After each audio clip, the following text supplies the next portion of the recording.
Merci, Monsieur le Ministre. La parole est à Madame Fiona Lazard. Merci, Monsieur le Président. Ma question s'adresse à Monsieur le Premier ministre.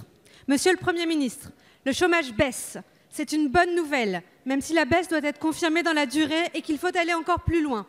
C'est d'autant plus essentiel que dans le même temps, les difficultés de recrutement sont toujours fortes. Nombre d'emplois pourraient être pourvus et contribuer à faire baisser encore plus le chômage si on répondait mieux à ces difficultés de recrutement. On le fait par un effort massif sur la formation des demandeurs d'emploi, via le plan d'investissement dans les compétences, avec un effort sans précédent de 15 milliards d'euros sur le quinquennat. Mais il faut aussi le faire avec des règles d'indemnisation et d'accompagnement des chômeurs qui soient adaptées. Beaucoup d'emplois pourraient être pourvus en CDI ou CDD plus longs si tous les acteurs, entreprises, actifs, branches étaient mieux incités à le faire. La réforme de l'assurance chômage est donc essentielle pour lutter contre la précarité et faire baisser encore plus le chômage. C'est pour cela que nous avons voté dans la loi Avenir professionnel le principe d'une remise à plat des règles via tout d'abord une négociation entre les partenaires sociaux. Nous avons aussi voté l'ouverture de l'assurance chômage à des démissionnaires ou travailleurs indépendants. Ce sera une réalité cette année et c'est un progrès social dont nous pouvons être fiers. Les partenaires sociaux ont été saisis pour négocier et réaliser la réforme de l'assurance chômage. Mais pour l'heure, la négociation est suspendue par les organisations patronales. Il faut donc soit que le gouvernement reprenne la main et procède très vite à cette réforme essentielle, soit que la négociation reprenne, mais on ne peut pas rester sans agir.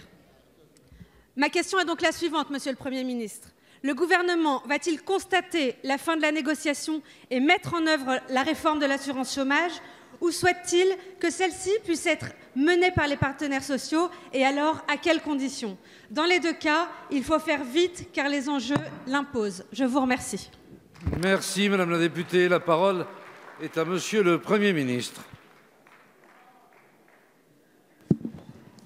Monsieur le Président, Mesdames et Messieurs les députés, Madame la députée Lazard, vous m'interrogez sur la négociation engagée entre les organisations patronales et les organisations syndicales sur le régime de l'assurance chômage.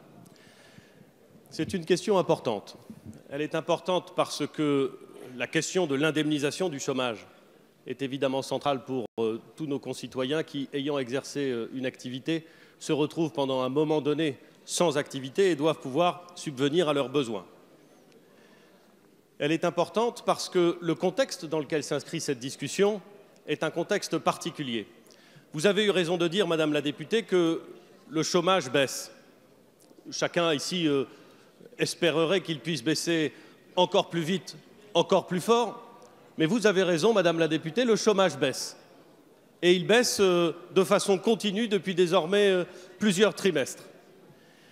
Un autre élément du contexte, et chacun doit l'avoir clairement à l'esprit, c'est que notre régime d'assurance chômage n'est pas équilibré. Il a accumulé dans le passé plus de 30 milliards d'euros de dettes. Et alors même que la croissance est là, alors même que le chômage baisse, nous devons prendre soin à faire en sorte que cette dette accumulée puisse être réduite. Et puis, il faut aussi dire, et je sais que parfois cela suscite des réactions, il faut aussi dire que dans le système tel qu'il existe aujourd'hui, tel qu'il a été construit aujourd'hui, il y a un certain nombre de choses qui n'apparaissent plus forcément cohérentes ou plus forcément justifiées.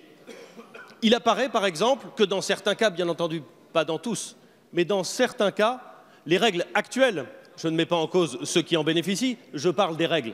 Les règles actuelles permettent à certains d'avoir, alors qu'ils sont au chômage et qu'ils ont une partie d'activité, une rémunération supérieure à celle qu'ils auraient s'ils étaient simplement en activité.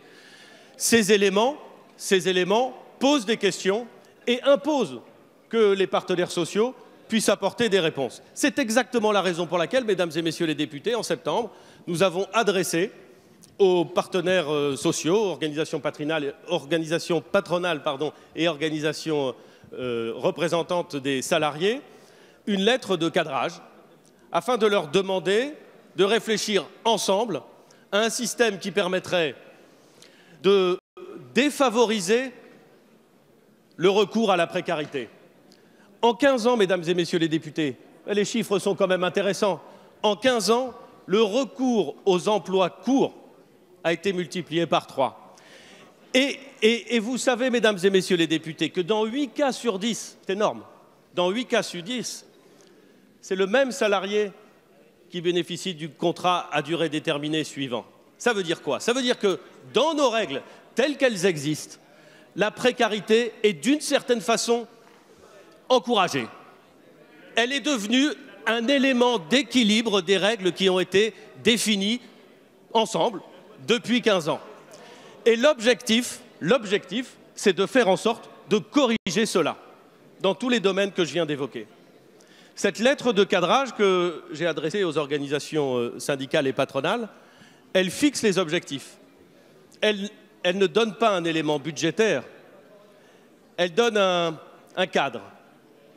Et elle dit les éléments sur lesquels nous voulons des améliorations. La désincitation à la précarité, favoriser le retour à l'activité, faire en sorte de ne pas tirer plus d'avantages, même momentanés, de l'inactivité que de l'activité. C'est une mission très difficile que nous avons posée et que nous avons assignée aux organisations syndicales et patronales. Très difficile. Et je voudrais dire, mesdames et messieurs les députés, que j'ai confiance dans les organisations syndicales et patronales. C'est à elles qu'il revient de définir des façons, des instruments, des moyens pour faire en sorte que notre système d'indemnisation du chômage puisse être à nouveau équilibré, puisse payer la dette qui a été cumulée, puisse favoriser le retour à l'emploi et puisse, en tout état de cause, favoriser la pérennité des contrats et désinciter à la précarité des contrats. La lettre de cadrage que j'ai adressée reste valable, mesdames et messieurs les députés, madame la députée Lazare.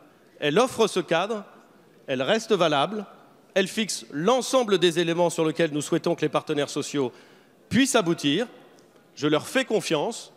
Nous vivons un moment où beaucoup d'organisations syndicales et patronales aspirent à montrer l'importance qu'elles ont, aspirent à montrer le rôle essentiel qu'elles jouent dans notre vie sociale. C'est à elles de relever ce défi. Je leur fais confiance. Merci, monsieur.